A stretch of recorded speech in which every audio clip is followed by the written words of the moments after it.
Ya, Bismillahirrahmanirrahim. Alhamdulillahirrahmanirrahim. Wassalatu wassalamu ala Muhammadin wa ala alihi washabihi ajma'in. Rekan-rekan sekalian, hari ini kelas bioinformatik ya.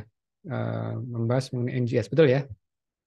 Oke. Iya, Pak. Dan mudah-mudahan kemarin tugas UTS-nya nggak susah kan? Yang itu dari artikel itu semua pasti bisa kan ya? Mudah-mudahan nggak susah sih harusnya. Oke, Pak, baik. kemarin yang transkrip gennya masih agak bermasalah ya, Pak. Kemarin saya ada hari apa ya, 2 hari tuh nyoba masih apa nggak mau kebuka. Oh ya. Oh, Iya, RepSec yang gini itu. Ya emang kadang-kadang tuh pilih ini waktu tahajud mungkin. Iya, oh tengah malam ya, Pak ya. Biar kosong orang. Ya, walaupun kalau tahajud di sini masih zuhur di sana ya. Tapi kan berarti makan siang sana udah makan semua. Ya, oke, baik. Kita akan share screen. Oke, nanti akan ada kuis 5 pertanyaan ya. Jadi mudah-mudahan nanti saya akan gabung paparan dengan video supaya nanti teman-teman mudah-mudahan bisa lebih mudah untuk memahami ya konsep mengenai next gen sequencing ini. Baik, eh, ini sudah saya rekam ya. Oke. Oke. Ya, jadi ini sebetulnya yang sempat saya sampaikan dalam satu pertemuan ya, Konas Patklin, mereka minta saya bahas mengenai NGS, tapi itu waktunya hanya 20 menit. Nah, ini sedikit saya akan ekspansi mengenai materi yang sama, ya mudah-mudahan rekan-rekan bisa mendapatkan gambaran yang lebih utuh. Oke, jadi dulu ya, ini adalah yang saya kerjakan. Jadi kita menggunakan sequencing seperti ini. Dan saya harus lari-lari ke radiologi, karena seperti mungkin teman-teman bisa lihat, materinya ini kan materi kertas apa X-ray ya. Nah, gitu. Jadi saya harus ke radiologi untuk develop film ini. Nah, ini setiap band ini adalah susunan nukleotidanya. Dan saya harus itu bacanya manual dari bawah ke atas. Oke. G ini ini namanya kolom G, ini kolom A, ini kolom T, ini kolom C. Jadi secara manual saya bacanya ke bawah. Ini seperti ini. Nah, ini bacanya apa nih kalau yang masalah itu kalau sama. Kalau ada sama di sini ada, nah itu jadi pertanyaan itu. Itu bacanya gimana ya? Nah, jadi ideal seperti ini. Nah, ini katakan G, terus nanti di sini di berikutnya apa nih? Di sini katakan A, di sini C, di sini G lagi. Jadi setiap ini G, A, T, C. Jadi seperti ini kira-kira ya. Nah, cuma dulu karena ini masih manual, setiap sampel itu membutuhkan 4 sumur. Ya, jadi ini G, ini A, ini T, ini C. Bayangkan, perlu 4 sumur untuk satu sampel. Dan itu hanya bisa membaca sekitar 300 eh, yang bagus ya, sekitar mungkin 500 base pair. Tapi masalahnya dia perlu banyak sumur dan kapasitas gelnya itu mungkin cuma bisa untuk sekitar eh, mungkin 30 sumur. Berarti kalau misalnya kita ada 4 sumur per sampel, ya berarti kita mungkin cuma bisa running 7 sampel gitu. Tapi itu pun juga hanya totalnya sekitar 300 apa namanya nukleotida. Nah, bayangkan kalau kita punya sekitar DNA template gen ya yang panjangnya sekitar ada 5.000 base pair. Sementara kita cuma bisa baca 300 atau 500. Ya, berarti tinggal dibagi aja. 5.000 dibagi 500 gitu kan. Nah, itu perlu berapa reaksi ya. Nah, apa namanya? Jadi sangat tedious banget. Tetapi ya zaman dulu kita berhasil melaksanakan itu gitu. Tapi sekarang lebih mudah. Nanti saya akan tunjukkan ya, animasi videonya bagaimana kita bisa melakukan itu. Jadi ini artinya dengan sequencing yang biasa ya kata BRCA1 BRCA2 itu hanya bisa satu pasien 2 gen butuh waktu 5 hari ya. Tapi sekarang kita bisa kerjakan dalam 5 hari yang sama sekitar berapa? 32 pasien. Ya, jadi ini jauh lebih apa namanya lebih cepat ya pengerjaannya. Oke, ini adalah konsep mengenai Sanger sequencing. Mungkin teman-teman sudah pernah ini ya pernah saya sampaikan, tapi saya mau enforce aja karena ini klasik soalnya. Jadi teman-teman mudah-mudahan bisa lebih paham. Karena Sanger ini intinya adalah DNA replikasi, ya. Nah, DNA replikasi berarti kita ingat PCR. Jadi konsep sama mirip sama seperti PCR. Jadi kalau PCR kan kita menggandakan dari apa namanya DNA yang pita ganda kita bagi dua kan, yang apa namanya, yang sense strand sama anti sense strand. Tapi kalau kita bicara untuk sequencing, itu kita hanya ambil salah satu strand aja, entah yang sense atau yang anti sense. Jadi kita pisahin. Jadi kita nggak kerjakan dalam tabung yang sama. Kalau PCR ini kan dalam tabung yang sama. Jadi kalau sequencing kita pisahin strandnya. Nah, lalu kunci yang berikutnya adalah penggunaan apa yang disebut dengan ddNTP. Ya, jadi kalau kita ingat untuk bisa replikasi DNA, ini kan berarti kan satu template-nya nih, template DNA. Lalu kita berikan primer. Jadi ini kita denaturasi dulu sehingga jadi single strand. Lalu kita berikan primer. Nah, setelah kita berikan primer, baru kita masukkan enzim DNA polymerase. Lalu substratnya adalah nukleotida, ya kan? Deoksiribonukleotida. Nah, aslinya adalah seperti ini, deoxyribose triphosphate (DNTP). Tapi untuk bisa melakukan Sanger, kita mix, ya kita mix dengan dideoksi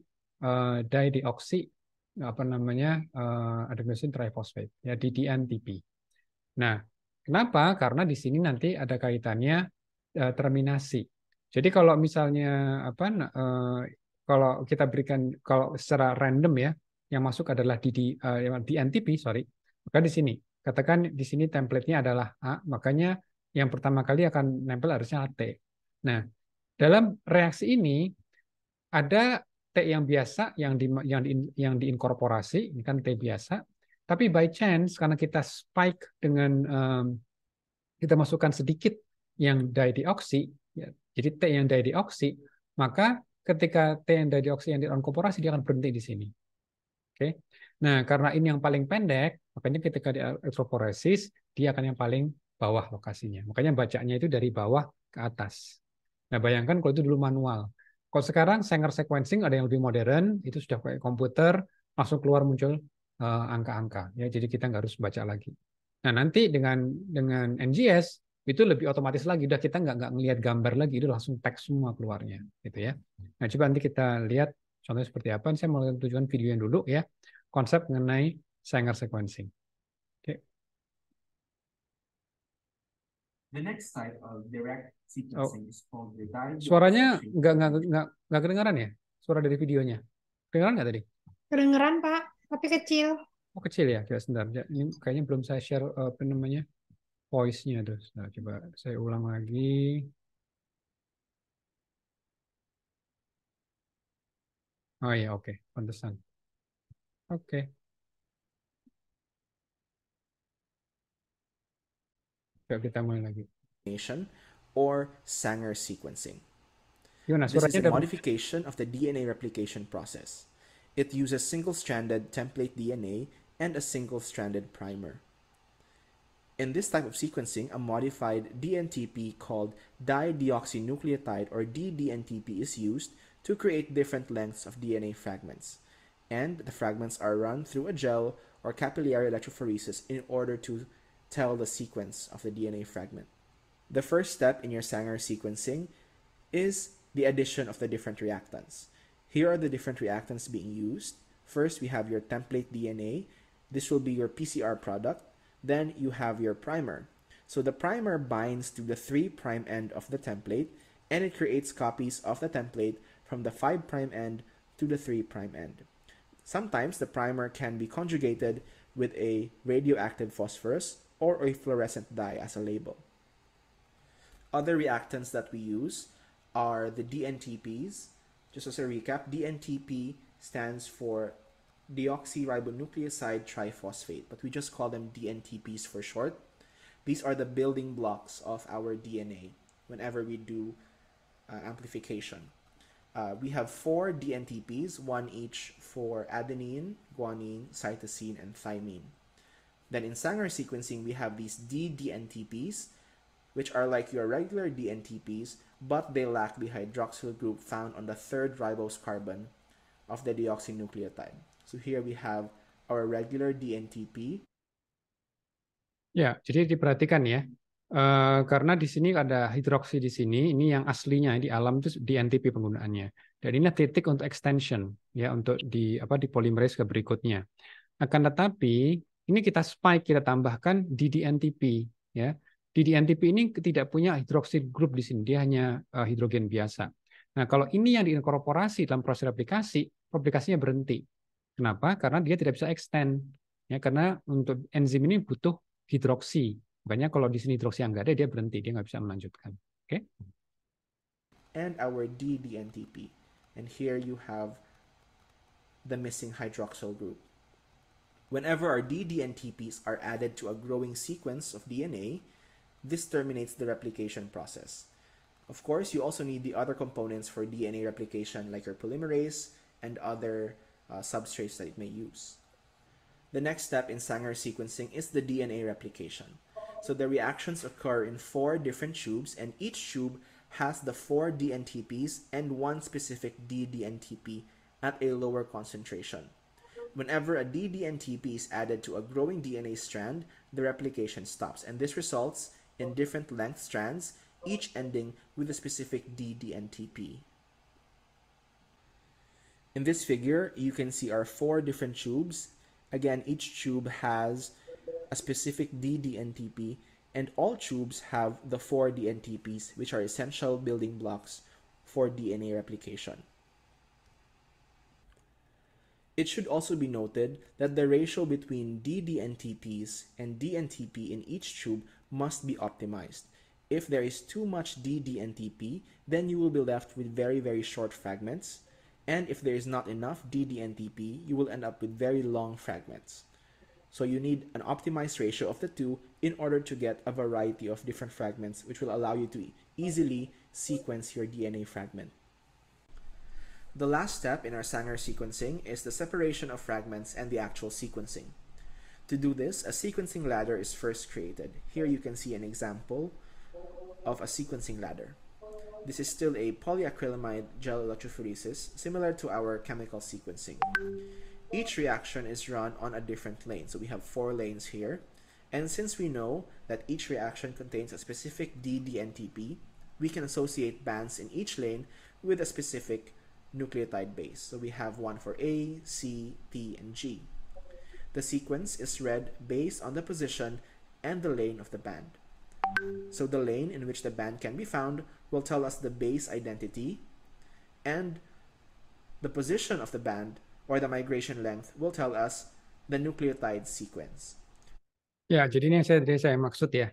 Jadi ketika replikasi stop karena ada inkorporasi dari DDNTP yang A, ya, makanya di sini kita baca dari bawah ke atas, karena kan 5 prime, di sini kan 3 prime gitu kan.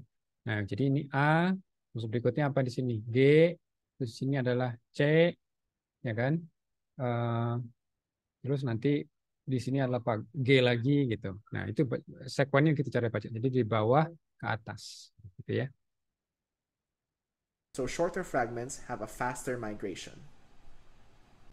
Bands that migrate farther tell us that the nucleotide is closer to the 5' end, where we have our primer, and the larger bands will migrate less, which tells us that these nucleotides are much farther away from our primer.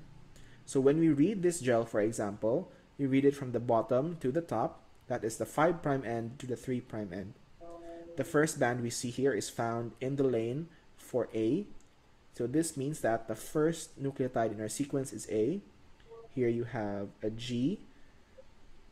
The next in the sequence is a C, followed by another G, and by a T. So you just read all of these bands until you get to the top band, which is your G. Sanger sequencing is still being widely used today, mainly because it can be adapted for. Nah, jadi kalau yang tadi gambar pertama kali slide tadi itu yang seperti ini ya, masih menggunakan elektroforesis, menggunakan akrilamid elektroforesis. Tapi yang lebih modern sekarang, dia menggunakan kapiler. Jadi ini dalam bentuk satu kapiler seperti ini, dan bisa digabung jadi satu. Karena kuncinya apa? Karena mereka menggunakan label yang fluorescence. Jadi yang DDNTP yang A, DDNTP yang G, DDNTP yang T, itu warnanya beda-beda. Sehingga mereka bisa dibaca dari sisi warnanya aja. Jadi lebih ringkas lah gitu. Jadi ini model terbaru dari Sanger sequencing. Cuma keterbatasannya apa? Dia hanya bisa mengerjakan satu fragment at a time gitu, ya. Dia tidak bisa multiple fragment sekaligus. Ya, jadi kalau misalnya di sini ya cuma satu fragmen DNA aja yang bisa mereka lihat. Gitu. Nanti kita akan bandingkan perbedaannya dengan NGS, ya, dengan next gen sequencing. Kenapa NGS juga disebut sebagai massive parallel sequencing, ya. Nah, itu apa namanya perbedaan utama. Oke. Jadi itu adalah gambaran mengenai ini ya, apa namanya Sanger sequencing. Dan kita akan lanjut. Coba ini sudah. Automation. In an automated sequencing, instead of using Oke. Ini saya Hi everyone. exit dulu. Ini exitnya. Oke. Ya. Share screen. Oke. Nah, jadi kalau tadi adalah konsepnya mengenai Sanger, dan Sanger sendiri masih dipakai, ya. Hanya saja menunjukkan harga dengan NGS itu sudah makin murah, relatif lebih murah, ya. Dulu apa namanya untuk periksa BRCA aja itu bisa 18 juta gitu ya.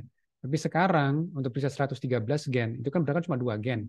Itu juga harganya hampir sama, 18 juta. Tapi kita bisa mendapatkan apa ya 50 kali lipat lebih banyak gen yang bisa kita periksa sekaligus gitu ya.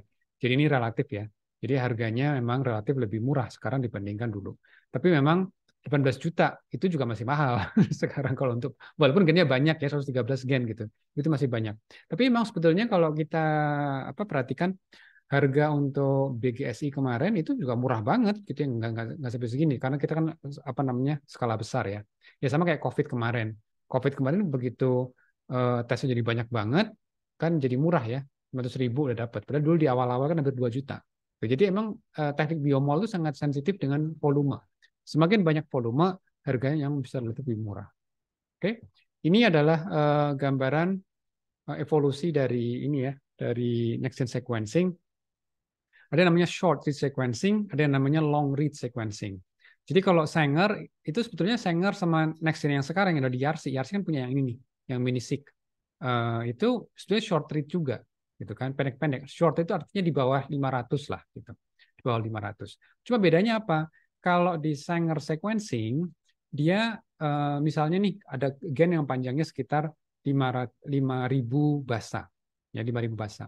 Nah, kalau Sanger itu kan dia hanya bisa ambilnya katakan 500, itu udah maksimum itu. Ya, kalau di atas itu dia biasanya udah nggak gitu bagus.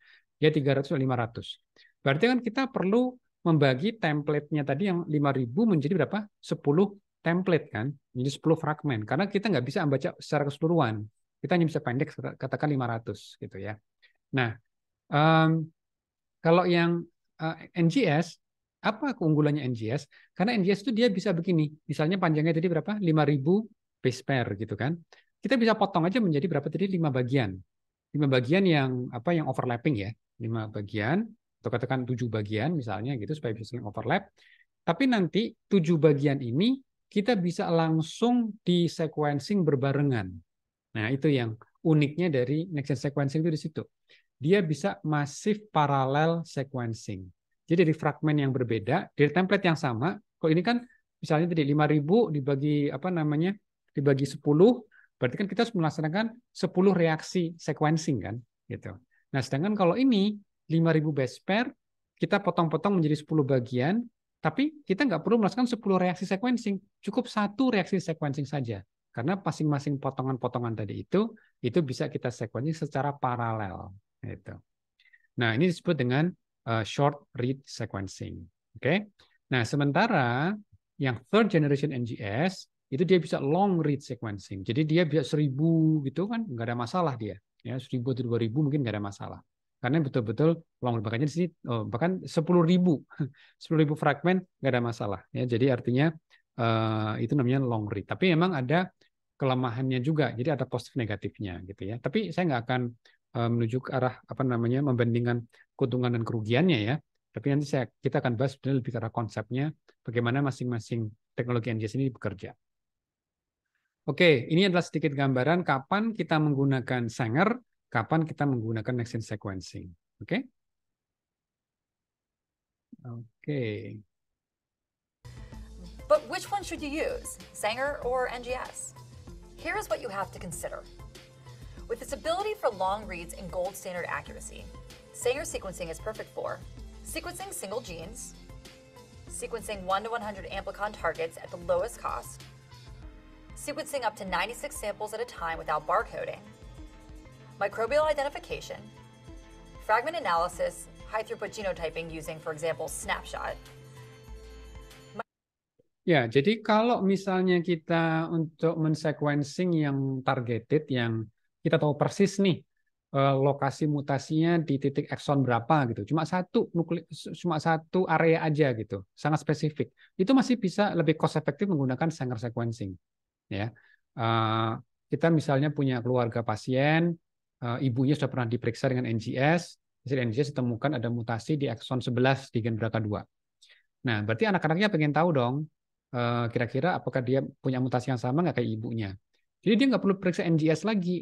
Dia cukup periksa apa? Di ekson 11 tadi itu aja. Jadi sepanjang katakan 300 base pair, dia bisa dikirim ke sequencing dengan Sanger untuk verifikasi. Dia muncul apa tidak. Gitu, apa namanya mutasi di ekson 11. Jadi kalau misalnya kita sudah tahu gennya dan lokasinya sudah tahu persis di mana, gitu kan, kita nggak perlu periksa semuanya. Tapi kalau kita mau periksa semuanya, ya kalau misalnya nih kalau kita bicara katakan satu buku, kan kita kemarin sempat bahas yang mengenai buku. Kalau cuma satu gen kan mesti cuma satu halaman doang, gitu kan. Tapi kalau kita misalnya apa namanya mau baca semua sekuen dalam satu buku, gitu ya, ya jangan pakai Sanger, pakainya NGS. Okay? Microsatellite or STR analysis and NGS confirmation. Dan juga untuk konfirmasi NGS, ya tadi. Misalnya ibunya sudah pernah diperiksa NGS, ada mutasi, anak-anaknya pengen tahu, nah itu bisa dikonfirmasi dengan Sanger. Dan juga untuk misalnya untuk genotyping kanker misalnya ya, sampai sekarang pun beberapa laboratorium itu masih menggunakan Sanger karena mereka sudah tahu titik mutasinya di mana. Dan mereka hanya ingin lihat di titik tersebut, gitu kan? Itu juga menjadi lebih murah menggunakan Sanger daripada NGS. Ya, jadi kalau tidak banyak yang diperiksa, Sanger masih menjadi pilihan. Planning a sequencing experiment? I'm sure you have a lot of questions, like which is the right sequencing method for your application? Okay. Sanger or next generation sequencing? Let's take a look. Oke, ya berikutnya. Nah, sekarang saya akan share video. Ini overall bagaimana next gen sequencing itu bekerja. Ya, nanti kita akan ada video-video berikutnya untuk melihat lebih detail pada tahapan-tahapannya. Tapi saya akan share ini dulu supaya teman-teman perhatikan bagaimana overall prosedur ketika kita mau melakukan apa yang disebut dengan next generation sequencing. Oke?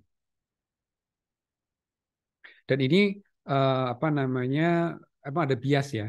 Di sini akan menggunakan teknologinya Illumina. Jadi di Indonesia sendiri itu ada beberapa brand ya, ada Illumina, ada Nanopore, dan juga ada Ion Torrent gitu ya. Nah, jadi kalau ini tadi saya sampaikan nih, ini tiga-tiganya di Indonesia ada semua nih. Nanopore di sini ada, di YARSI kami juga lagi negosiasi, mudah-mudahan kita juga akan mendapatkan 1 unit Nanopore ya.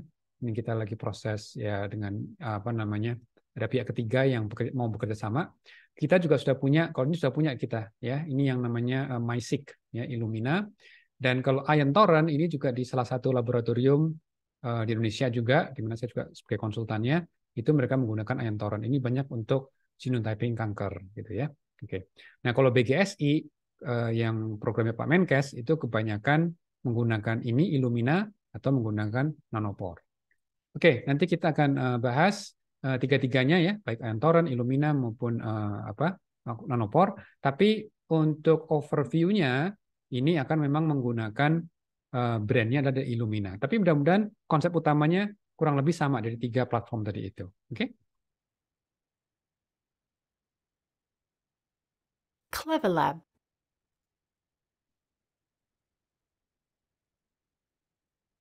Clever Lab. The Human Genome Project uncovered all 3.2 billion bases of the human genome. This project started in 1990 and took until 2003 to complete 85% of the first genome. But in 2022, the gaps got filled and the sequence became complete.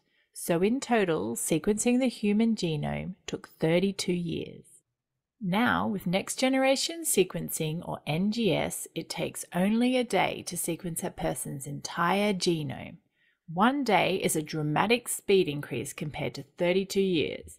The difference is due to the number of DNA strands sequenced at once. Billions of DNA strands get sequenced simultaneously using NGS. However, only Sanger sequencing was available for the Human Genome Project. With Sanger sequencing, only one strand can get sequenced at a time. However, NGS only works because the Human Genome Project created a human reference DNA sequence. The basic principle behind NGS is that DNA can be cut into small pieces and sequenced. The sequences of these small pieces then get assembled based on the reference genome. NGS can be used to sequence both DNA and RNA. First, samples get collected and the DNA or RNA gets purified. Next, the DNA or RNA gets checked to ensure it's pure and undegraded. RNA first needs to be reverse transcribed into DNA before it can get sequenced. A library then gets prepared from the DNA. A library is a collection of short DNA fragments from a long stretch of DNA. Libraries get made by cutting the DNA into short pieces of a specified size. This cutting gets done by using high-frequency sound waves or enzymes. Then sequences of DNA, called adapters, get added to each end of a DNA fragment. These adapters contain the information needed for sequencing. They also include an index to identify the sample. Finally, any non-bound adapters get removed and the library is complete. Depending on the application, there can be a PCR step to increase the library amount. A successful library will be of the correct size. It will also be of a high enough concentration for sequencing. The main sequencing instruments used in NGS are from Illumina. These instruments use a method called sequencing by synthesis. The sequencing occurs on a glass surface of a flow cell. Short pieces of DNA called oligonucleotides are bound to the surface of the flow cell. These oligonucleotides match the adapter sequences of the library. First, the library gets denatured to form single DNA strands. Then this library gets added to the flow cell, which attaches to one of the two oligos. The strand that attaches to the oligo is the forward strand. Next, the reverse strand gets made and the forward strand gets washed away. The library is now bound to the flow cell. If sequencing started now, the fluorescent signal would be too low for detection. So each unique library fragment needs to get amplified to form clusters. This clonal amplification is by a PCR that happens at a single temperature. Annealing, extension, and melting occur by changing the flow cell solution. First, the strands bind to the second oligo on the flow cell to form a bridge. The strands get copied. Then, these double-stranded fragments get denatured. This copying and denaturing repeats over and over. Localized clusters get made, and finally, the reverse strands get cut. These strands get washed away, leaving the forward strand ready for sequencing. The sequencing primer binds to the forward strands. Fluorescent nucleotides G, C, T, and A get added to the flow cell along with DNA polymerase. Each nucleotide has a different color fluorescent tag and a terminator, so only one nucleotide can get sequenced at a time. First, the complementary base binds to the sequence. Then the camera reads and records the color of each cluster. Next, a new solution flows in and removes the terminators. The nucleotides and DNA polymerase flow in again and another nucleotide gets sequenced. These read cycles continue for the number of reads set on the sequencer. Once complete, these read sequences get washed away. Then the first index gets sequenced and washed away. If only a single read is needed, the sequencing ends here. But for paired-end sequencing, the second index is sequenced as well as the reverse strand of the library. There is no primer for the second index read. Instead, a bridge gets created so that the second oligo acts as the primer. The second index is then sequenced. These two index reads use unique dual indices. These allow the use of up to 384 samples in the same flow cell. Next, the reverse strand gets made and the forward strands are cut and washed away. The reverse strands are then sequenced. Once the sequencing is complete, any bad reads get filtered out. These include the clusters that overlap, lead or lag with sequencing, or are of low intensity. The clusters cannot overlap on a patterned flow cell, but there can be more than one library fragment per nanowell. These polyclonal wells will also get filtered out. Next, the reads passing the filter get demultiplexed. Demultiplexing uses the attached indexes to identify and sort reads from each sample. Finally, the reads get mapped to the reference genome. The different reads align to the reference genome, overlapping each other. Paired-end sequencing creates two sequencing reads from the same library fragment. During sequence alignment, the algorithm knows that these reads belong together. Longer stretches of DNA or RNA can get analyzed with greater confidence that the alignment is correct. Read depth is an essential metric in sequencing. Read depth is the number of reads for a nucleotide. Average read depth is the average depth across the region sequenced. For whole genome sequencing, a 30 times average read depth is good. A 1500 times average read depth is suitable for detecting rare mutation events in cancer. Another essential metric is coverage. The aim is to have no missing areas across the target DNA. Ya, jadi tadi ada konsep depth dan juga coverage ya. Jadi kalau depth ini berapa kali di posisi ini dibacanya apa aja. Ini kan harusnya kan T, ini berdasarkan referensi ya. Jadi emang next-gen sequencing itu biasanya yang aplikasi yang paling sering digunakan itu adalah yang di-align dengan reference. Jadi yang kontribusi besar dari Human Genome Project itu adalah membuat reference sebagai DNA manusia. Memang DNA manusia siapa gitu ya? Ya ini DNA manusia yang kita tahu memang cuma 3 orang kalau nggak salah. Secara klinis mereka sehat, mereka tidak punya kelainan gitu. Nah, sequence mereka ini menjadi basis, menjadi reference. Makanya ini adanya BGSI ini juga kita lagi berusaha membangun DNA reference untuk orang Indonesia. Ya, walaupun kita tahu Indonesia bukan entitas biologis ya, Indonesia kan entitas politik. Tapi minimal di individu Indonesia itu umumnya seperti apa sih bacaannya gitu ya. Jadi ini adalah bagian dari referensinya. Lalu kalau kita punya sampel, kita bandingkan sekuennya. Nah, misalnya di titik yang ini misalnya gitu kan, titik G gitu kan. Apakah selalu bacanya G apa enggak kan gitu. Di titik yang sebelahnya nih G, apakah selalu G apa tidak. Nah, ini karena masif parallel sequencing, kita ada berbagai macam fragmen. Jadi semakin banyak fragmen ke bawah, tentu semakin confident kita. Itu namanya depth, ya, kedalaman, ya, berapa banyak di titik yang sama, berapa kali dibaca. Itu namanya depth. Tapi nanti ada juga namanya coverage. Coverage itu kalau misalnya gennya dari ujung sini, coverage kita utuh nggak? Karena kalau dari gambar ini kayaknya coverage yang bagus itu cuma daerah sini aja, ya, antara sini sampai sini, gitu kan? Itu pun juga banyak bolong-bolongnya. Tapi daerah sini lebih parah lagi. Ini nggak sampai coverage. Nah, jadi idealnya adalah coverage yang bagus itu penuh. Misalnya sampai ujungnya gen ada di sini, makanya harus ada banyak bacaan di daerah sini, gitu. Gitu ya. Jadi itu ada 2 konsep, ada yang namanya depth, ada yang namanya coverage. Coverage itu berarti yang lebih lebar ya. Jadi average read depth of a specific region of DNA, gitu ya.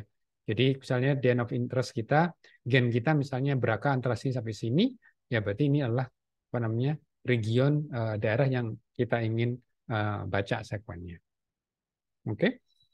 NGS gets used in a wide variety of applications in diagnosing cancer and rare disease, treatment guidance for cancers, and many research areas from ecology to botany to medical science.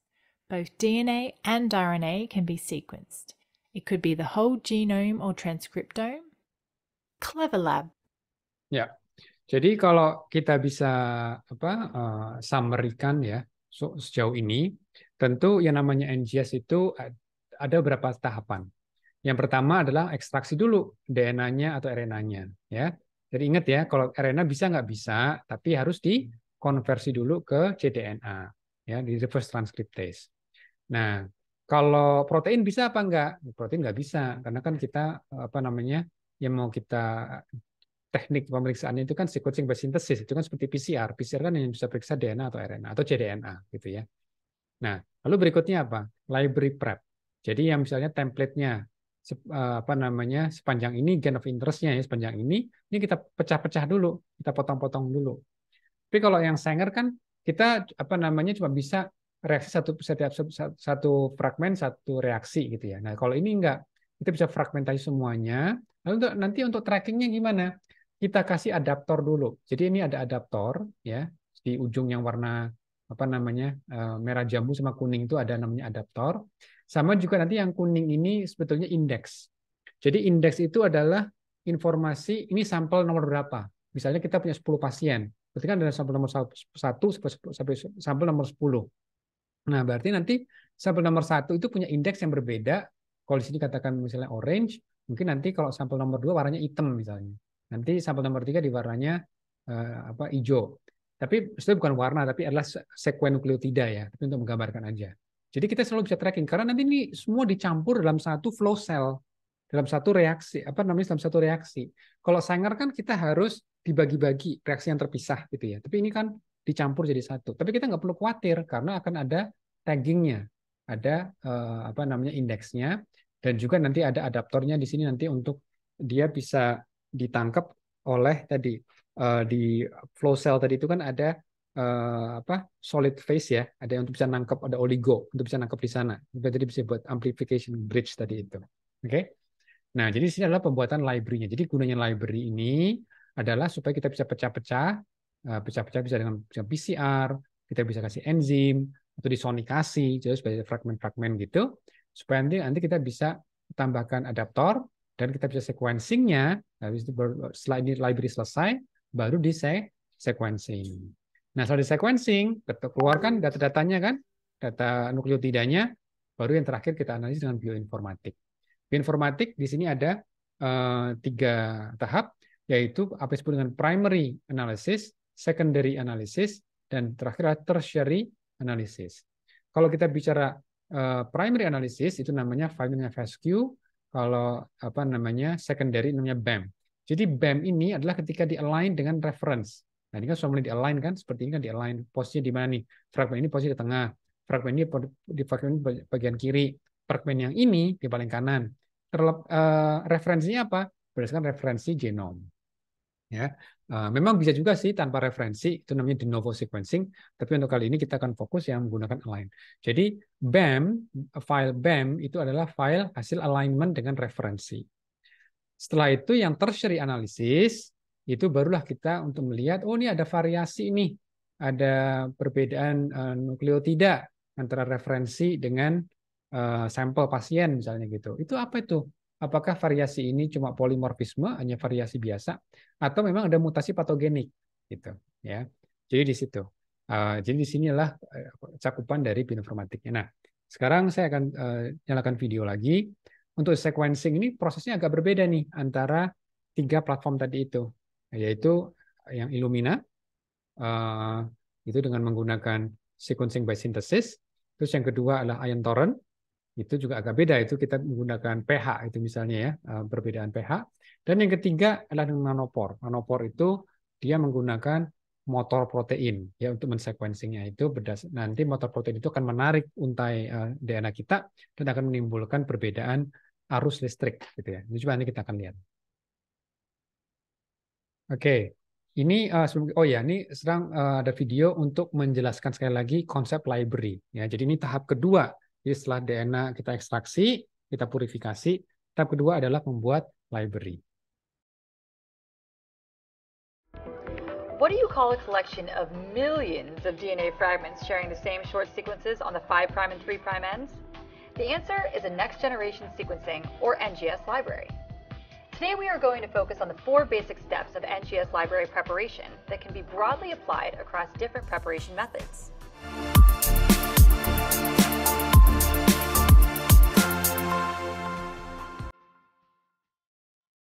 A key step in the NGS workflow is preparing the input for sequencing, known as creating a library.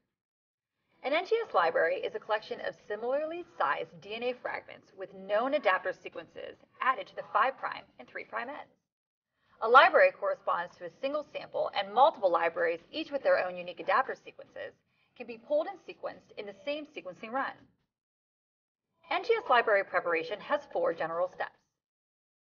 DNA fragmentation or target selection, addition of adapter sequences, size selection, and final library quantification in QC. Let's take a look at our lab book. The first step is DNA fragmentation or target selection. In order to get the starting DNA into smaller pieces, isolated DNA may be fragmented using physical or enzymatic methods. These libraries are referred to as fragment libraries. Alternatively, if the sequence of specific DNA targets is known, PCR amplification of those targets may be used to produce DNA amplicons within the desired size range. These libraries are referred to as amplicon libraries. Next, specific DNA adapter sequences are annealed to the 5' and 3' end of the fragmented or amplicon DNA.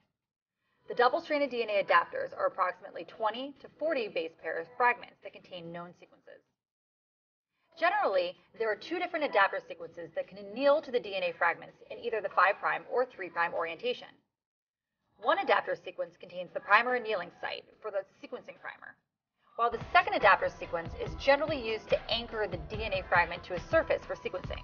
For example, beads or a solid surface containing a complementary DNA sequence.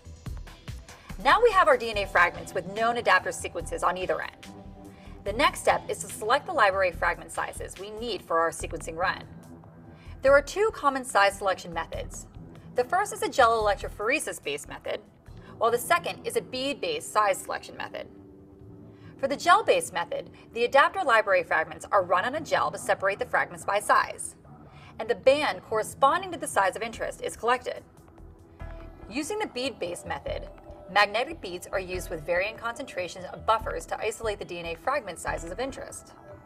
Final library fragment size is important for efficient, high-quality DNA sequencing downstream.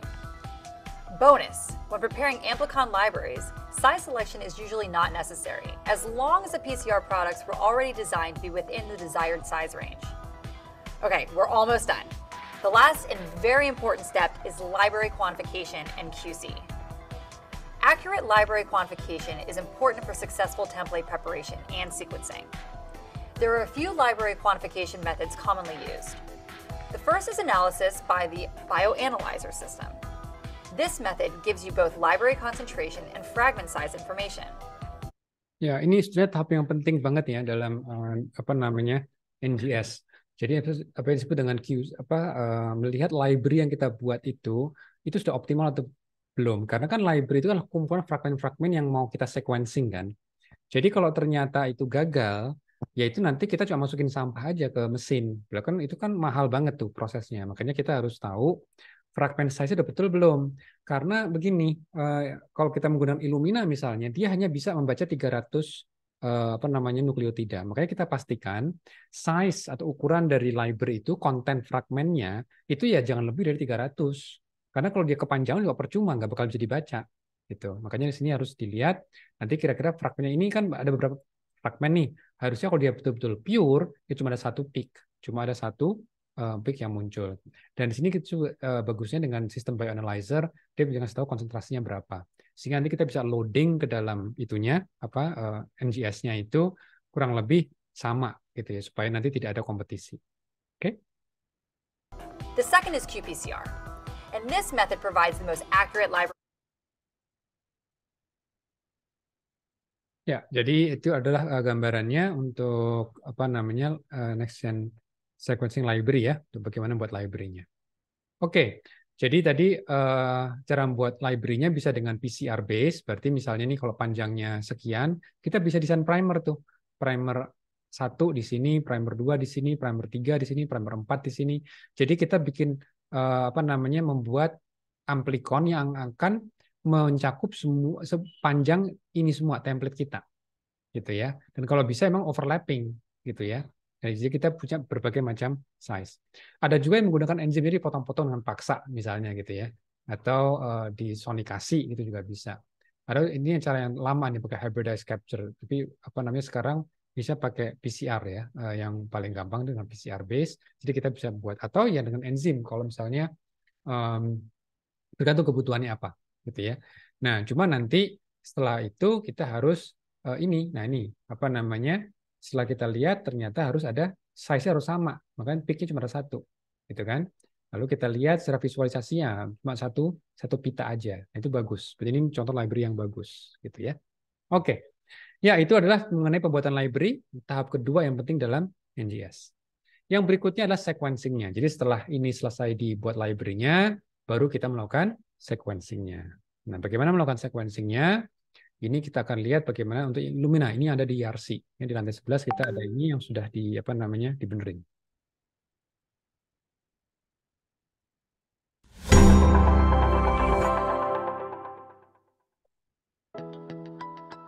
The Illumina sequencing workflow is composed of 4 basic steps: sample prep,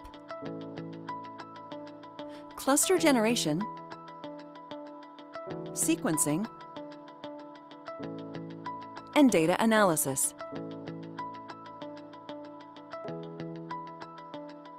There are a number of different ways to prepare samples. All preparation methods add adapters to the ends of the DNA fragments. Through reduced cycle amplification, additional motifs are introduced, such as the sequencing binding site, indices, and regions complementary to the flow cell oligos. Clustering is a process where each fragment molecule is isothermally amplified. The flow cell is a glass slide with lanes. Each lane is a channel coated with Elan, composed of 2 types of oligos. Hybridization is enabled by the first of the 2 types of oligos on the surface. Ya, jadi ingat yang gambar adaptor ini, dia itu komplementari dengan yang nempel di gelas kaca tadi itu, di flow cell tadi itu. Jadi akan komplementari. Makanya nanti supaya dia bisa nempel ke dalam gelas itu. Kalau makanya ini kan DNA-nya nih yang mau kita sequence. Nah, dipasangin adaptor, ya kan? Adaptor ini sequence yang baik yang biru maupun yang purple ini, dia komplementari dengan yang ada di gelas kaca yang ada di sini. Mana tadi? Types of oligos on the surface. A slide with lanes. Each lane is a channel coated with Elan, composed of 2 types. Jadi ini itu yang akan nempel, ini itu sudah ada dalam gelas kacanya. Nah, DNA kita itu adaptornya dia akan punya sekuen ini juga yang komplementari. Jadi nanti yang biru sama biru, nanti yang biru akan nempel tuh sama biru, terus yang purple ketemu sama yang purple. Ya, coba kita lihat. Oligo is complementary to the adapter region on one of the fragment strands. A polymerase creates a complement of the hybridized fragment. The double-stranded molecule is denatured, and the original template is washed away. The strands are clonally amplified through bridge amplification. In this process, the strand folds over, and the adapter region hybridizes to the second type of oligo on the flow cell. Polymerases generate the complementary strand, forming a double-stranded bridge. This bridge is denatured, resulting in 2 single-stranded copies of the molecule that are tethered to the flow cell. The process is then repeated over and over and occurs simultaneously for millions of clusters, resulting in clonal amplification of all the fragments. After bridge amplification, the reverse strands are cleaved and... Nah, ini adalah cara bagaimana bisa meningkatkan sensitivitas, gitu kan? Karena kalau misalnya kita sudah punya fragmen-fragmen tadi itu, kan jumlah fragmennya kan nggak banyak, gitu kan? Nah, sekarang setiap fragmen itu diamplifikasi dulu untuk meningkatkan sensitivitas untuk mendeteksi sekuennya. Nah, itulah di sini kalau Illumina konsepnya adalah menggunakan atau membuat apa yang disebut dengan cluster amplification. Oke? Washed off, leaving only the forward strands. The 3' ends are blocked to prevent unwanted priming. Sequencing begins with the extension of the first sequencing primer to produce the first read. With each cycle, fluorescently tagged nucleotides compete for addition to the growing chain. Only one is incorporated based on the sequence of the template. After the addition of each nucleotide, the clusters are excited by a light source, and a characteristic fluorescent signal is emitted. This proprietary process is called sequencing by synthesis. The number of cycles determines the length of the read. The emission wavelength, along with the signal intensity, determines the base call. For a given cluster, all identical strands are read simultaneously. Hundreds of millions of clusters are sequenced in a massively parallel process. This image represents a small fraction of the flow cell. After the completion of the first read, the read product is washed away. In this step, the Index 1 read primer is introduced and hybridized to the template. The read is generated, similar to the first read. After completion of the index read, the read product is washed off and the 3' ends of the template are deprotected. The template now folds over and binds the second oligo on the flow cell. Index 2 is read in the same manner as Index 1. Polymerases extend the second flow cell oligo, forming a double-stranded bridge. This double-stranded DNA is then linearized and the 3' ends are blocked. The original forward strand is cleaved off and washed away, leaving only the reverse strand. Read 2 begins with the introduction of the Read 2 sequencing primer. As with Read 1, the sequencing steps are repeated until the desired read length is achieved. The Read 2 product is then washed away. This entire process generates millions of reads, representing all the fragments. Sequences from pooled sample libraries are separated based on the unique indices introduced during the sample preparation. For each sample, reads with similar stretches of base calls are locally clustered. Forward and reverse reads are paired, creating contiguous sequences. These contiguous sequences are aligned back to the reference genome for variant identification. The paired end information is used to resolve ambiguous alignments. Genomic data can be securely transferred, stored, analyzed, and shared in BaseSpace Sequence Hub. Ya, itu nanti untuk informatiknya ya. Oke, nggak selang kita. Oke, jadi tadi ya, mengingatkan tadi aja, ini yang Illumina seperti ini, jadi ada konsep bridge amplification untuk membuat cluster. Ya, nanti cluster ini akhirnya baru bisa dimulai untuk sequencing. Oke, sekarang kita akan melihat bagaimana untuk yang dengan ion torrent. Ya, ion torrent sedikit berbeda ya cara mereka men-sequencingnya. Oke, coba kita nyalakan.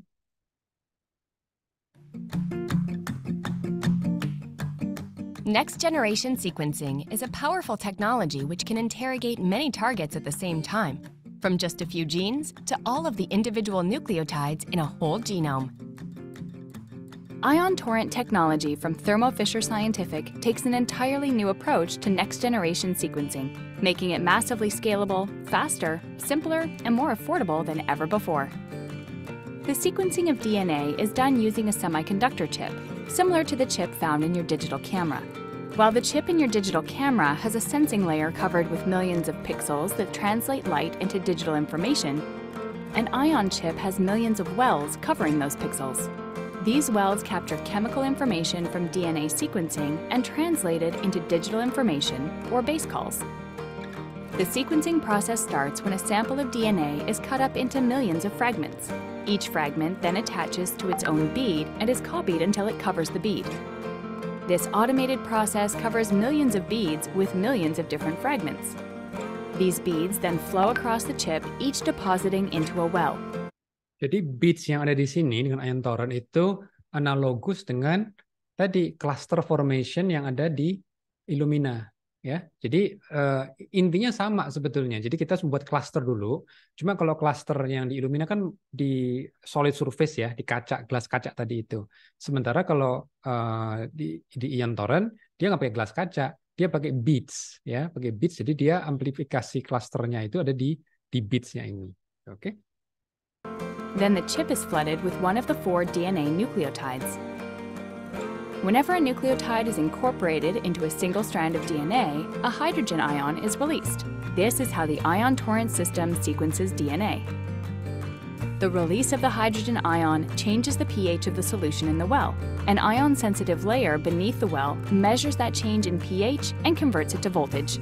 This voltage change is recorded, indicating that the nucleotide was incorporated and a base was called.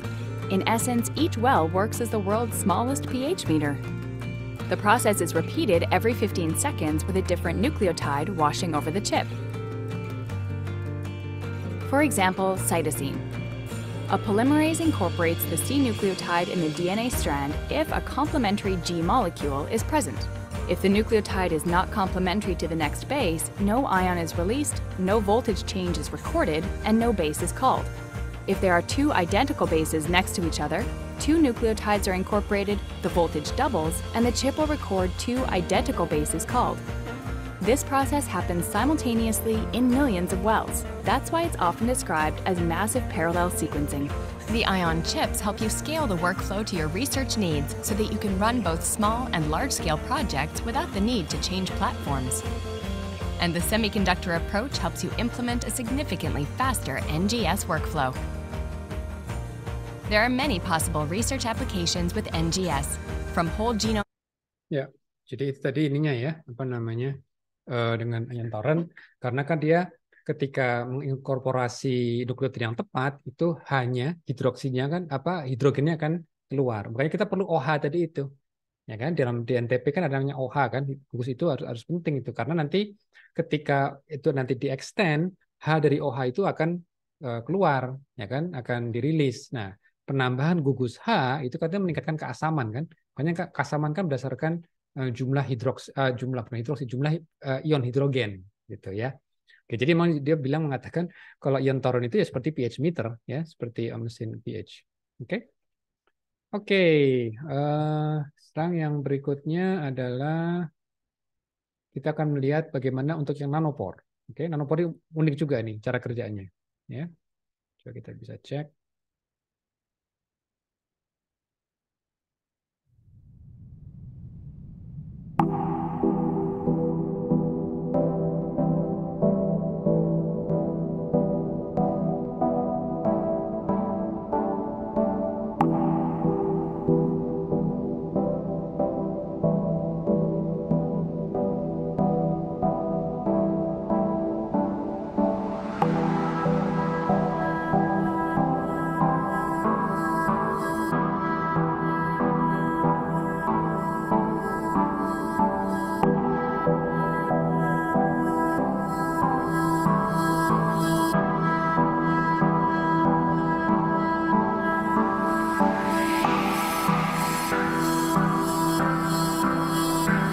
Ya, di sini ada motor protein nih yang warna ungu nih.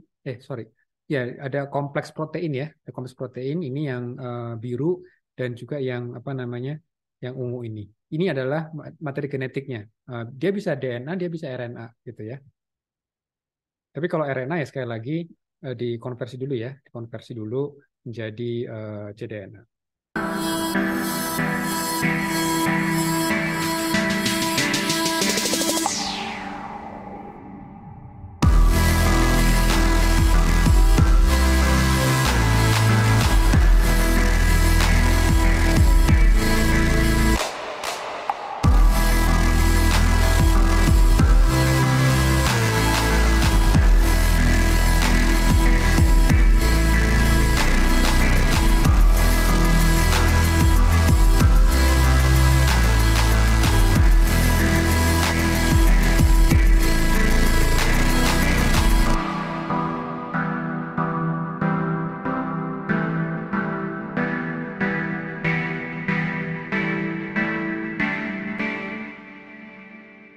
Ya, itu yang nanopore. Coba ini di video berikutnya akan dijelaskan kenapa ketika motor protein itu menarik materi genetik itu bisa menimbulkan perubahan di arus listrik gitu ya.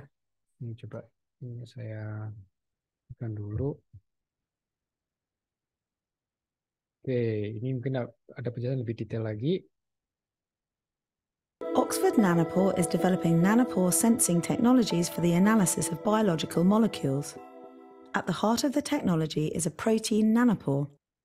This model shows a typical nanopore made from protein. You can see at the core of the protein there is a hollow tube that is only a few nanometers in diameter. Oxford Nanopore designs and manufactures bespoke nanopore structures for a range of applications. Nah, kuncinya di sini protein nanopore ini. Ya, ini protein artifisial gitu kan. Dan dia akan mounted dalam satu membran. Dari membran ini ada arus listrik gitu ya. In nature, nanopores form holes in membranes. In Oxford Nanopore's technology, the nanopore is inserted into a membrane created by a synthetic polymer. This membrane has very high electrical resistance. By applying a potential across the membrane, a current can be generated through the nanopore. Single molecules that enter the nanopore cause characteristic disruptions in the current. By measuring that current, the molecule can be identified. Larger target molecules may pass near the opening of the nanopore. Nah, jadi tergantung ininya, nukleotidanya, G, A, T, atau C. Jadi itu kan ukurannya beda tuh sebetulnya. Kita kan selama ini menganggap oh G sama A sama T sama C kan ukurannya sama. Sebenarnya enggak sama persis itu. Ada perbedaan gitu kan. Nah, ketika itu yang passing through, itu akan mendisrupsi arus listriknya. Nah, jadi pola arus listriknya ini yang akan ditangkap. Rather than passing through it. This might, for example, be a protein molecule. The nanopore and membrane are bathed in electrochemical solution, and the ionic current is measured through the open nanopore. In order to create a high-throughput system, a number of nanopore experiments can be conducted at the same time by using an array chip. A single nanopore is inserted into a polymer membrane across the top of a microwell. Each microwell has its own electrode for individual sensing. Multiple microwells are fabricated into an array chip using standard semiconductor materials. Microwells are connected to channels of an application-specific integrated circuit, and these individually addressable channels measure the nanopore signal. These array chips may be scaled according to need. The user may require tens of channels to hundreds of thousands of channels depending on the application. This array chip is built into a consumable cartridge called a flow cell. The analyte is added to the flow cell, which is then used in conjunction with a MinION or PromethION instrument for real-time data collection and analysis. Ya, jadi itu kalau sebetulnya kalau NGS itu kan generating datanya itu nggak gitu susah. Tapi nanti susah itu untuk analisa datanya sebetulnya ya. Kalau ini sih kita mengikuti protokolnya aja ya, secara apa namanya practicality-nya. Oke, nah berarti kita di tahap terakhir adalah untuk analisa bioinformatiknya ya. Jadi setelah data itu dimunculkan, apapun itu mau pakai Illumina, pakai Nanopore atau Ion Torrent, itu nanti akan muncul analisa bioinformatik. Oke, ini kita lihat mungkin video yang terakhir kayaknya nih. Concepts in bioinformatics analysis. Of course, there are several flavors of analysis that could be performed. However, we're looking to discuss basic concepts like alignment, variant calling, assembly, and RNA-seq analysis. So at this point, we've planned our experiment, we sequenced, and we have our reads. We're getting into the fun stuff, which is performing our analysis. So in this section, we will discuss FASTQ file overview, resequencing applications, both whole genome sequencing and targeted sequencing, different assembly applications, as well as RNA sequencing. Alrighty, the first file and input to pretty much all analysis pipelines is a FASTQ file. The FASTQ for a sample will contain all of the reads sequenced for that sample and will look something like the figure you see in this slide. Each read contains 4 lines of information. Here, we're looking specifically at 3 reads. The first thing to notice is the header on the first line of each read that's shown. The @ symbol tells us what instrument was used. In this example, a HiSeq was used. We also get information like the run ID, the flow cell ID, lane, tile, XY coordinates, and filter information for the read. The last entry on the first line has the index sequence that's shown in this blue box here. This example is a single index read. If it was a dual index read, it would look like this. The next line is the actual genetic sequence that's read from the instrument. Ya, itu indeksnya ya. Jadi apa namanya sequence indeksnya. Okay. This is the most important piece of information, and it'll be the sequence that gets aligned, assembled, or whatever the downstream analysis plans are. The next line that follows is a delimiter, and the character here is always a plus symbol. The last line shown here is the actual quality score shown in an encoded format. Each character that matches up with the corresponding base call has an associated ASCII2 number. We then subtract 33 from that number to obtain the Phred score for that base call. This example only shows 3 reads. However, an actual FASTQ file will contain millions, possibly even billions of reads, depending on your design considerations. If you take the number of reads and multiply that by the read length, you obtain the number of base pairs. For this example, we have 3 reads times a length of 66, which means we have 198 base pairs of data. Jadi ini maksudnya ada berapa reads di sini? Ini 1, 2, 3, gitu kan? Nah, terus nanti ada berapa reads? Ini 1, 2, 3, gitu kan? Lalu panjangnya ada berapa? Nah, totalnya berarti 3 kali panjang ini kita punya sekitar 96 reads. Now that we understand what's in our FASTQ file, let's talk about resequencing applications. Resequencing applications refer to alignment or mapping the reads to a reference genome. After alignment, we then perform variant calling or detecting where the samples differ from a reference genome. When we say resequencing, we typically refer to whole genome or whole exome sequencing. Targeted resequencing, like in Applicon or enrichment workflows, refers to performing alignment and variant calling on a specified region or regions of. Ya, jadi masing-masing ini, jadi yang warna abu-abu ini adalah sequence yang reference, gitu kan. Nah, setiap fragmen ini yang dari FASTQ tadi itu, masing-masing FASTQ tadi, itu akan di-align, dia jatuhnya kemana. Ini tuh ternyata kalau yang di sini, lokasi sebelah sini. Yang di sini agak geser dikit. Yang di sebelah sini agak jauhan, ada di sebelah sini gitu ya. Jadi namanya konsep alignment di sini sekarang. Oke. The genome. A typical resequencing workflow will follow this diagram where we start with FASTQ files as an input that get aligned to a reference genome. We obtain from there the BAM files upon which we do variant calling, and we get those calls through a VCF or GVCF file. Ya, kalau misalnya sudah di-align, itu nanti muncul apa yang disebut dengan BAM files. Ya, files yang namanya BAM. Nah, jadi ini adalah binary dari alignment filesnya ya. Oke.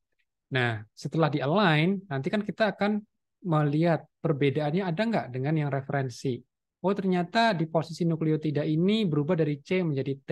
Nah, ini disebut dengan varian calling. Jadi dia akan melihat oke, lokasinya di mutasi atau di variasi itu di ekson berapa, nukleotida nomor berapa, dari C menjadi T, kalau dia di asam amino, apakah dari leucine menjadi prolin, ya, seperti itu. Itu namanya varian calling.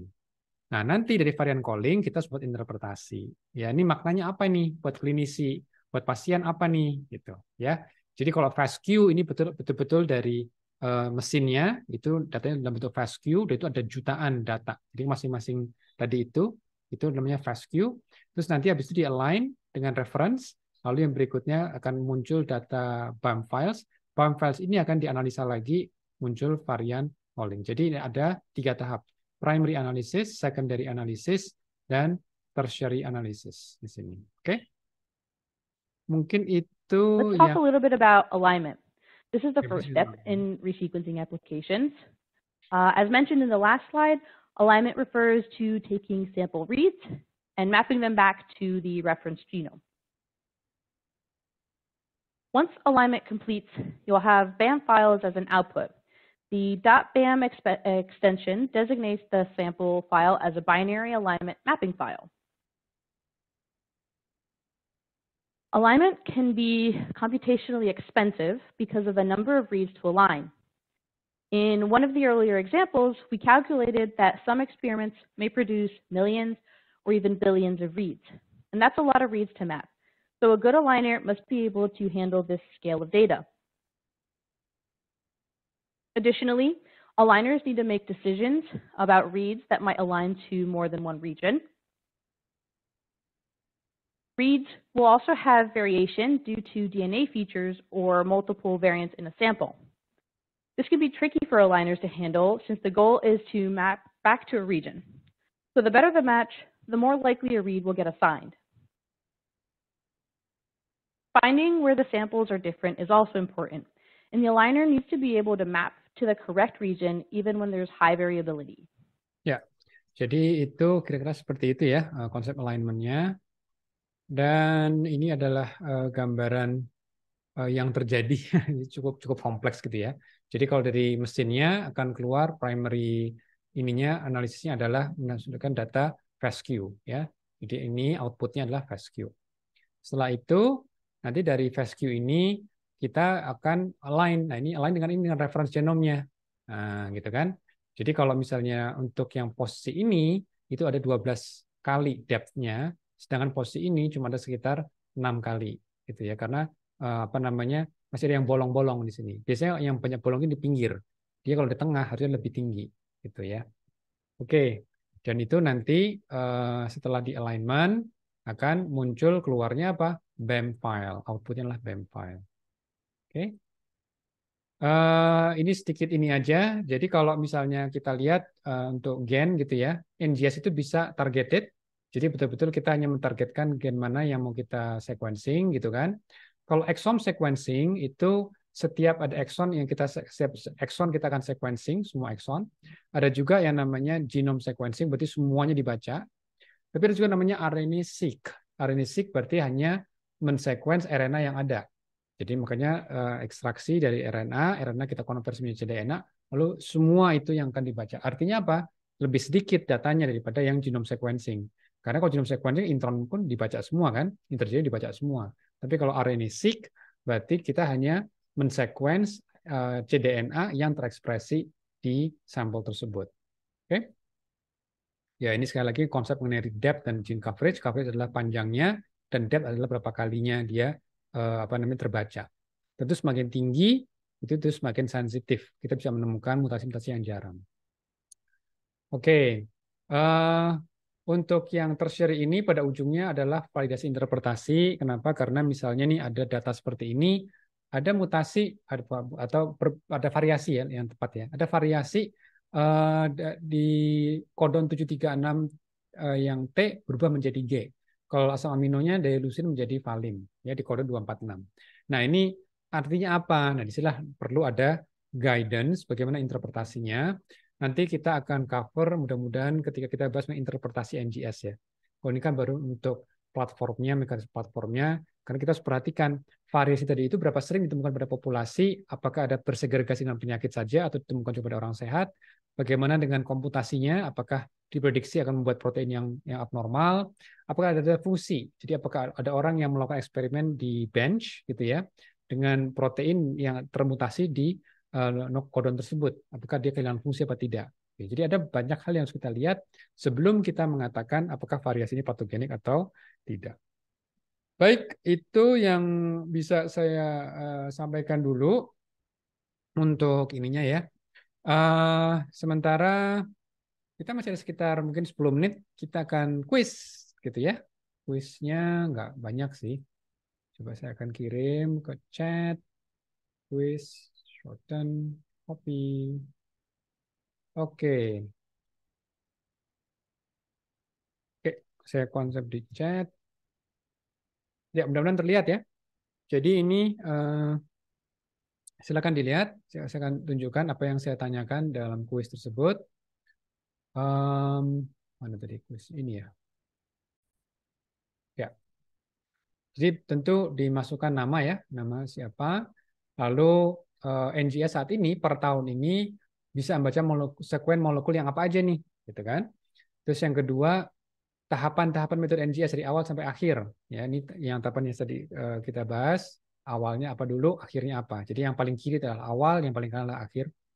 Lalu yang berikutnya untuk mendeteksi pola ekspresi gen, kita menggunakan pendekatan yang mana? Ya, apakah whole genome sequencing, whole exome, RNA-seq, atau targeted gene sequencing. Oke? Lalu tujuan pembuatan library apa? Kenapa kita buat library dulu? Gitu kan? Nah, ini adalah silakan pilih yang mana.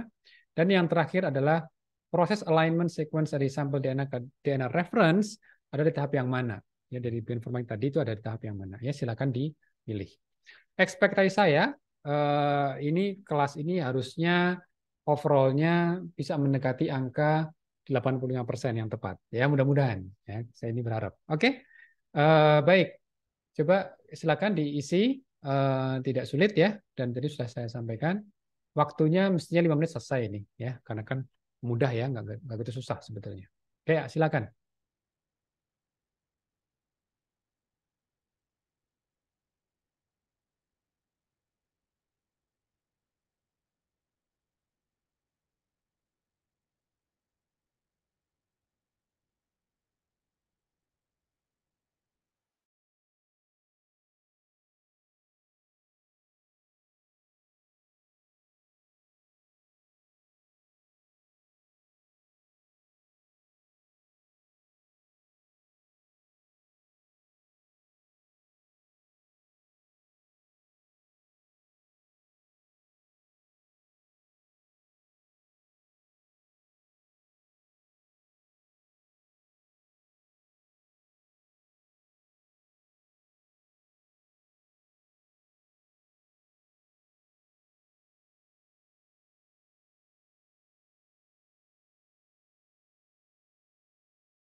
Ya, coba kita lihat ya, udah lumayan separuh sudah apa namanya memberikan jawabannya. Coba kita lihat jawabannya apa. Oke, ya ini emang agak tricky memang. 18, oh hampir semuanya sudah. Oke, ini adalah jawaban yang paling sering miss ya mengenai ekspresi gen ya, tujuan pembuatan library NGS dan proses alignment. Coba kita lihat satu persatu ya. Oke, jadi untuk NGS, ini saya berharap 100% ini di sini ya, tidak bisa membaca protein ya. Nah, kalau RNA bisa nggak bisa, mikroRNA bisa nggak bisa. Kan kalau RNA sama mikroRNA bisa di apa? Bisa dikonversi dulu menjadi cDNA. Oke? Oke, jadi apa namanya tentu bisa RNA dan mikroRNA. Yang berikutnya, tahapan metode NGS sejak awal sampai akhir yang benar semua yang mana ini? Oke, alhamdulillah 94%. Oke, bagus. Berarti sudah paham minimal konsep dasarnya ya, mulai dari sampelnya diekstraksi, buat library dulu, sequencing, lalu analisa bioinformatik. Very good. Oke, untuk mendeteksi pola ekspresi, karena kata kuncinya di ekspresi, teman-teman. Kalau kita bicara ekspresi, berarti harus ada RNA-nya, ya, makanya RNA-seq gitu ya. Karena kalau misalnya ini kan targetnya genetic sequencing, ini kan nggak clear ini. Kalau kita genetik, berarti biasanya itu levelnya level DNA, gitu ya, level DNA. Apalagi kalau whole genome sama whole exome, dua-duanya pasti di level gen, ya, bukan ekspresinya. Tapi yang benar adalah RNA-seq. Oke? Sayang banget. Nomor berikutnya, tujuan pembuatan library NGS adalah benar semua, ya. Alhamdulillah 40% ya, hampir separuh ya. Nah, jadi yang pertama nggak salah kok, betul gitu kan. Tapi yang berikutnya juga benar, harus tambahin indeks dulu, gitu. Jadi nggak cuma difragmentasi, tambahin di indeks. Dan cara buatan potongannya bisa pakai PCR, bisa pakai enzim, bisa pakai restriksi. Jadi yang benar adalah semuanya. Oke? Yang terakhir, proses alignment sequencing dari sampel DNA yang kita teliti, itu yang kita align ke DNA reference ada di tahap yang mana? Di tahap ketika melakukan secondary analysis. Kalau FASTQ itu dia nggak mengalign, FASTQ cuma generating aja. Jadi ya apa namanya churning out data gitu ya. Dia akan ngeluarin datanya semua. Dia belum align. Kalau mau di align itu di secondary analysis. Oke? Nah, itu nanti output file namanya BAM. Bukan yang tertiary ya. Kalau tertiary itu sudah anotasi. Oke, very good. Alhamdulillah kita sudah selesai. Ada yang mau ditanyakan sebelum persiapan untuk ngabuburit?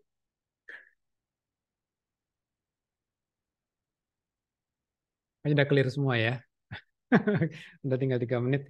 Ya sudah, kita akan siap-siap ngabuburit ya. Mudah-mudahan ini nanti malam kita punya tenaga untuk menyambut malam ganjil ya. Berarti malam 23 kan? Nah, ini buat saya juga tantangan nih, karena saya masih harus nyelesain proposal, deadline-nya nanti jam 11.59 malam. Wah, nggak tidur ya, nanti untuk masukin proposal ke Dikti.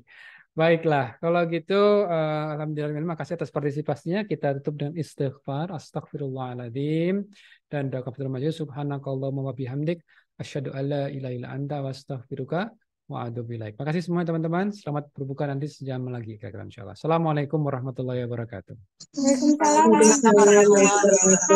Terima kasih Pak. Terima kasih banyak, Chris.